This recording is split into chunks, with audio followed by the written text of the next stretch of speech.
Auto insurance can all seem the same until it comes time to use it. So don't get stuck paying more for less coverage. Switch to USAA Auto Insurance and you could start saving money in no time. Get a quote today. Restrictions apply. USAA.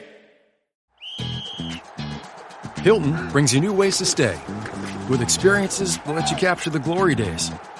Introducing the Graduate Hotels. Each inspired by local college towns, these stays are always original and never boring. Get in touch with traditions all across the country and enjoy a stay that's a class above the rest. Book at Graduate Hotels with Hilton Honors Points at Hilton.com. It's a win-win. Hilton, for the stay. Halliday presents, in the red corner, the undisputed, undefeated Weed Whacker Guy. Champion of hurling grass and pollen everywhere. And in the blue corner, the challenger, extra strength Halliday. Eye drops that work all day to prevent the release of histamines that cause itchy allergy eyes. And the winner by knockout is Halliday. Halliday, bring it on. From the Fifth Quarter Studio in Madison, Wisconsin, you're listening to the Coaching Youth Hoops Podcast. They're playing basketball. Here's our hosts, Steve Collins, and Bill Flitter.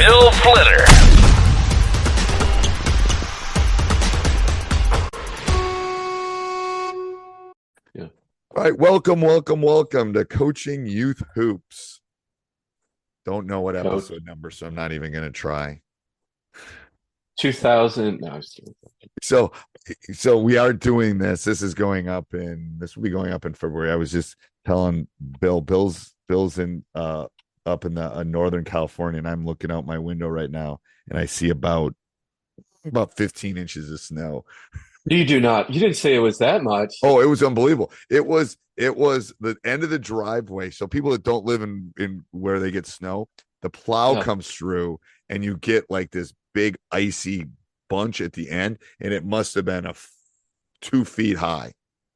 Now I have a snowblower. This is not they are not paid advertisers, but I bought a battery powered snowblower. Awesome. Never go back. So I don't have to pull it. I don't have to worry about when it's going to start. I hit a button and it starts. Awesome. That's awesome. Yeah. I bought a electric lawnmower and I love it. You have grass? Yeah, I got a little lawn.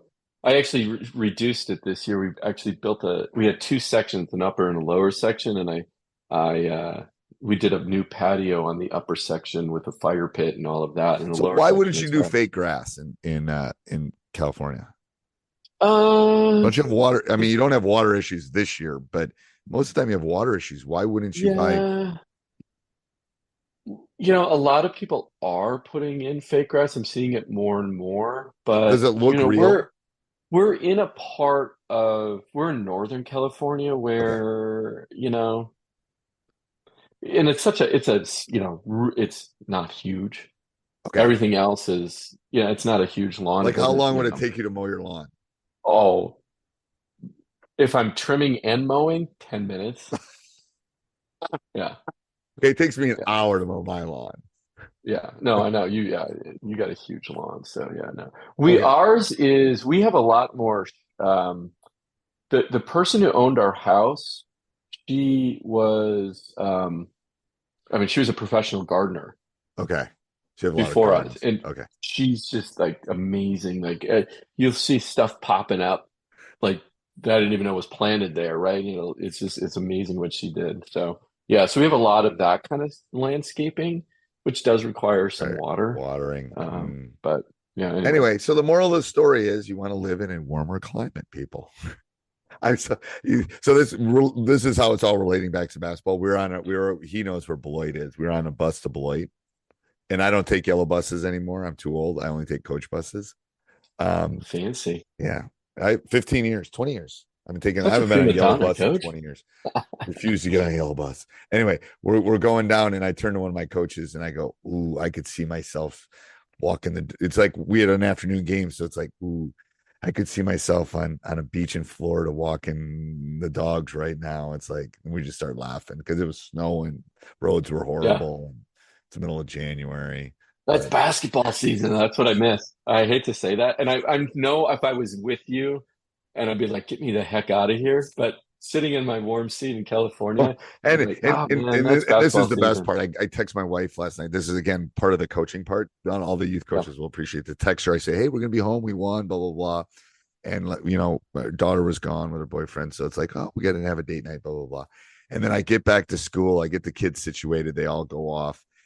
Again, high school coach. And one of my guys calls me. They don't text me. So they call me. If they call me, I know it's bad. That's really important. And he goes, my car won't start. I left my lights on. So we get the coaching staff over. We're jumping. It's snowing. Like it's a blizzard. Yeah. We're in the middle of it. And he played Brady played a great game that night. And it's like, so he goes, can I go get gas? I go, well, how much gas do you have? He goes, well, I have 40. I go, go home because the car might not start again. So go home.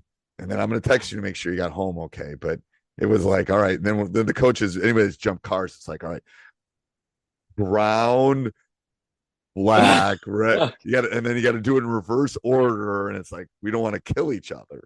It's like, but anyway, he was very appreciative. But it's like minus like 12 degrees, blizzard, jump in a car in the parking lot.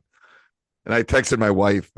Talking to my wife, I texted my wife. I go, always teaching, and I sent a picture of it. Yeah, true. And that's what we do. We are always teaching. All right, couple things. First of all, if you like these podcasts, again, Bill and I don't see each other that much, so some of this conversation is just us talking.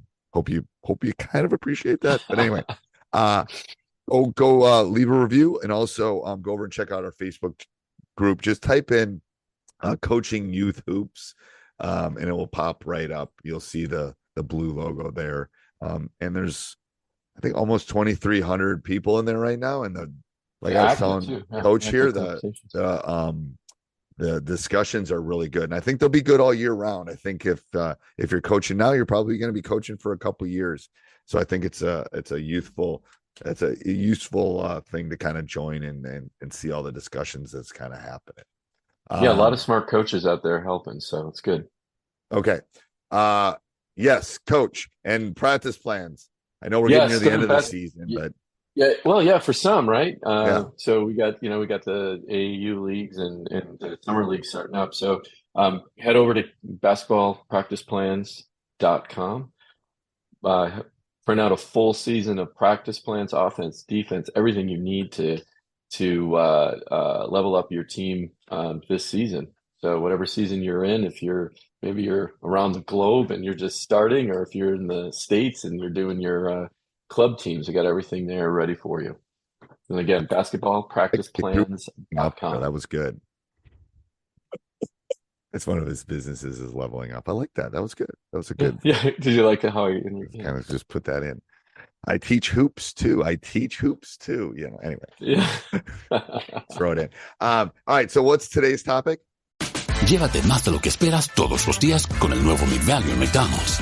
Ahora puedes comprar uno y sumarle otro por $1.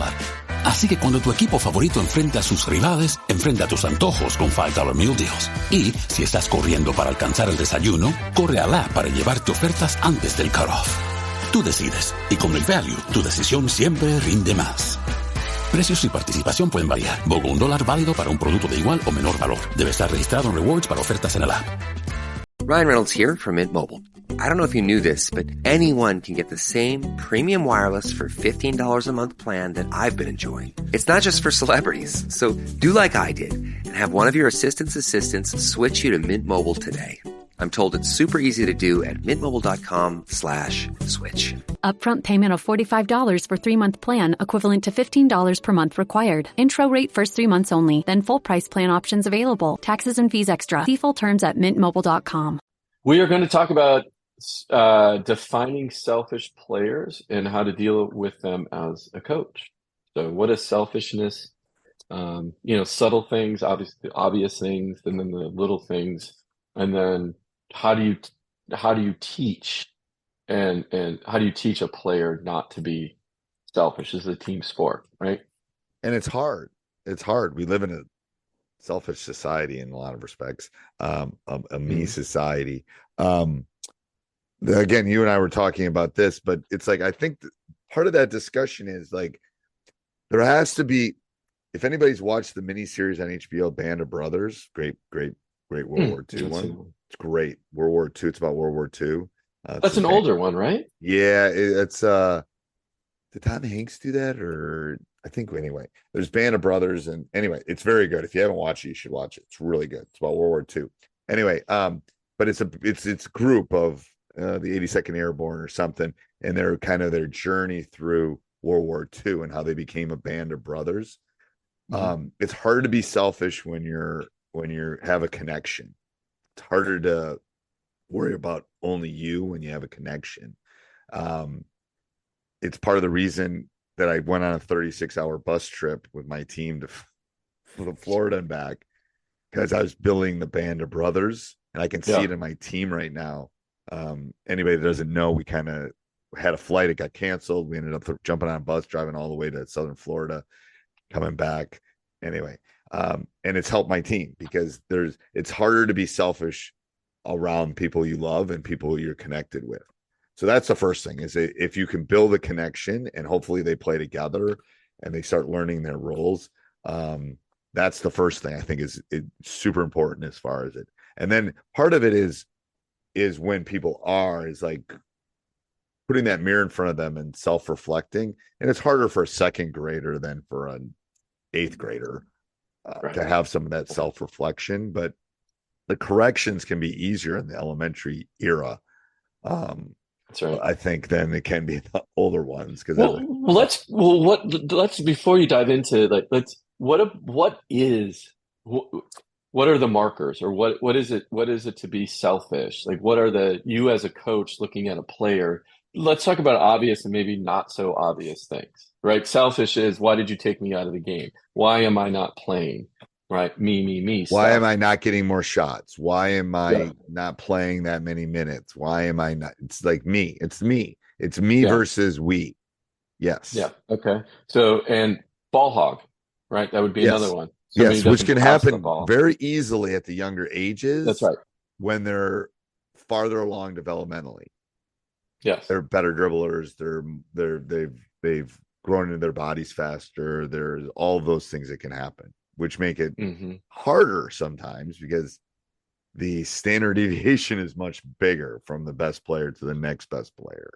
And from a coach, from managing that too, it's like, this is the only player I really have that could score.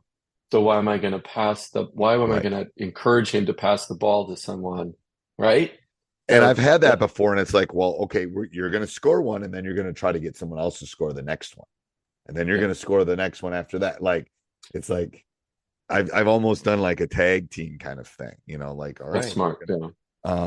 So you got to kind of feed on, like, want to make you a better player, and blah, blah, blah, blah. And here's how you can do it. And passing is part of the game. And how can we do that? And the problem is, I've seen it at the youth level, like, you can't pass it to John because he's going to, or Doris is going to drop it every time I pass it to him.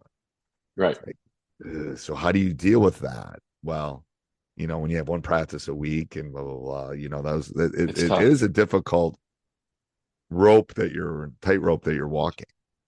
Yeah, it definitely is. And if you listen to our podcast before on etiquette, some of these kind of more the selfish things too are, flexing after you're making a shot, or, you made a 3-point shot, showing the 3 fingers, doing that kind of stuff, like getting in somebody's, My cat Freddie loves to be brushed and cuddled.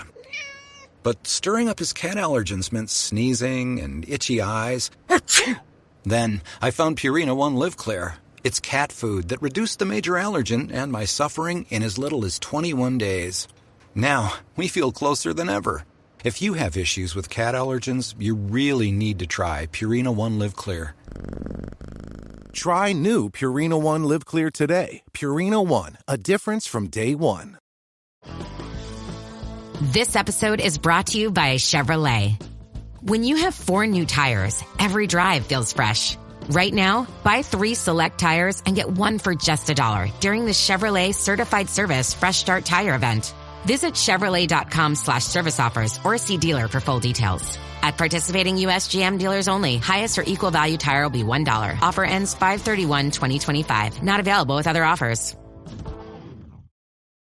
Face, you're only thinking about yourself and how you look versus, right? And I think at the youth level, we need to teach kids teamwork and working together and not put the emphasis, and I know it's so hard, trust me, not putting the emphasis on the win, because that player who's not good now might be a teammate on your high school team, and you need him as much as he needs you. Because it's also a developmental thing. I've seen this too. At second grade, they just haven't caught up, but eventually they're gonna you don't know. You really don't know. No, you don't. Till late middle school, developmentally, where they're gonna fall. You really don't. Yeah. So as a coach, if I'm I think we covered kind of the ball hog thing where it's switching off, maybe alternating plays that you could do. What about the kid though, that sits on the bench, you just pulled him out of the game, sits there with his arms crossed, pouting. What's the message? Because that is a selfish act, right? They're thinking it is about 100% selfish act, but they don't know how to act. So Correct. Part of that is our leadership to teach them right. how to act. So I can just tell you from how, usually it's the arm around. I'll stop. Hopefully I have an assistant at that point. But if I don't, and it's just me at the youth level, it's often just me. I take the time from the game to go sit next to that kid, put my arm around him and say, I know you're frustrated. Here's what you blah, blah, blah. So it doesn't matter the grade level at that point. I'm having a discussion. And I said, we'll talk about this more later. Okay. Can we talk about this? It seems like you're really frustrated. I want to have a discussion because most of the time they'll say, yeah. And they'll tell me why. And then we can have a short discussion because I'm trying to coach the game at that point, but have a longer one later. So I usually go right to that at that point. That's smart to do. Handle it that way. What other selfish acts do you see happen? From the parents in the stands? No. Dare we go there? Acts and the hard part is I would say a selfish act is not coming to practice, but often at the youth level, it's not the kids' choice. It's not the kids' fault. Yeah. So I have one for you that happened in one of our games. We were winning. This is we were winning and by a decent amount, right? We were going to clearly win the game, and it was we were going to win the game because I think it was less than 15 seconds. We got the ball back, dribbling it up, and my coach is yelling, don't shoot the ball. Right? What do you think she did? Shot the ball. Right. When we're up by 10 or 20, and she's, shooting it from the top of the key, 3/4, and she comes off the court and says, well, I wanted to get my point. That's selfish act, right? It is. It's nothing, we didn't want to shoot the ball because if she made it, it's just a bad look. It's just not right. We were going to. Well, I can tell you in our varsity game last night, the game was over with about a minute to go. We're up 18. Literally, the other coach said, don't foul. We weren't going to shoot at that point. Literally, and one of my guys was standing there and just dribbling, and then he walked over and he just kind of stopped. And because we were going to we weren't going to be selfish at that. The game's over. And we just had to let the clock run out because you have to let the game end. That's right. You don't have a shot clock. So. We don't have a shot clock. But the funny part, the funny part is the guy that had the ball goes, I don't want to turn the ball over because coach will give me a turnover and I'll be in trouble or something to that effect. So he didn't want to turn it over and give it back to them, which is you don't have to give them the opportunity to score, but he just didn't want. We knew we shouldn't shoot at that point, so we were dribbling around and doing that. And that's rare with a minute to go. The game is an 18-point game. It's over at that point. Just let's be done. Right. But anyway, so I think there's lots of different things that go into verbal and nonverbal selfishness, I think. Body language, right, is a big thing. How about I just missed a shot, and I'm looking down on the way transitioning in defense. right? That's a selfish act, right? Which we have to teach. And that happens a lot. Kids get disappointed in themselves because they just missed a shot. I get that, but it's a teaching moment to say, okay, short-term memory, get back and play defense now and get a stop, right? Make up for that shot that you feel like you just missed. And what I always say is like, best shooter in the world, right? Steph Curry makes, what is his shooting percentage? 43 or is it 34? The numbers mix up from the 3-point line and doesn't make all his layups either. Right. So, and he shoots slightly more than you do. And an unselfish act is not letting one play affect another play. That's an unselfish act. Yeah, these little teaching moments are important, especially at the youth level, right? Because they'll carry through. The life lessons when we get them, right? The life lessons. That's right. Yes, yeah, absolutely. Teach them before we get them. That'd be great. All right, till next week. Coaches, hey, if you got, I was just gonna say, if you have some selfish moments, write them in the comments, right? Yes. And this is where it kind of gets exciting because we'll look at those and we'll bring those over to the Facebook group and talk about those. So or join the Facebook I'd love group. to hear, or join the Facebook group. Coaching Youth Hoops Facebook group. Yep. Or leave a review. Make our day. I'll tell you before we leave. I got an email from a teachhoops.com member. And it made my day. Like, it was just like, thank you for helping me through all this process, blah, blah, blah. It's like, you don't understand, like, we're high school basketball coaches. When we get those things that, put a smile on. We had grade school night last night at our game. Okay. And this girl that we've known her families for a little while, and her brother and my son went to school together. And she comes up to me. I mean, she's fifth or sixth grade. He comes up to me and gives me a high five and says, "Hey, coach." And when you talk about making your day, this is right after we lost by 10 too. She goes, "You did a really good job coaching." And I'm like, thanks. Thank you. Let me introduce you to my athletic director. Yeah, exactly. All right. Till next week, guys. Bye. Till next week. This podcast is part of the Sports Social Podcast Network.